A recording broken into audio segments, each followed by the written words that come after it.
ഇവൻ തന്നെയാണ് ഇന്നത്തെ അർജുനൻ. അളവിന് പകരം അഴകിനെ സ്നേഹിക്കുന്നവർക്ക് ഇവനെ തീർച്ചയായും ഇഷ്ടപ്പെടും. കാരണം സൗന്ദര്യം ഇഷ്ടപ്പെടാത്തവരായി ആരുമില്ലല്ലോ. അതും ഒരു ആനയുടെ സൗന്ദര്യമാണെങ്കിൽ അവനെ നോക്കി മണിക്കൂറുകളോളം നിൽക്കും. അതും ആൺപെൺ വ്യത്യാസമില്ലാതെ തന്നെ. അങ്ങനെ നോക്കി നിൽക്കാൻ പറ്റിയ ഒരുവൻ തന്നെയാണ് വൈക്കത്തുകാരുടെ സ്വന്തം അർജുനൻ. അവന്റെ അഴക് തന്നെയാണ് കേരളത്തിലെ മിക്ക ഉത്സവ പറമ്പുകളിലേക്കും അവനെ എത്തിക്കുന്നതും.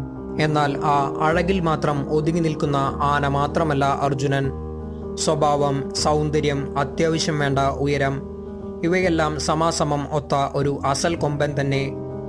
സ്വഭാവത്തിന്റെ കാര്യത്തിൽ ഇവൻ തികച്ചും ശാന്ത സ്വഭാവക്കാരനാണ്. അത് തന്നെ മതി ഏതൊരാൾക്കും ഇവനെ ഇഷ്ടപ്പെടുവാൻ.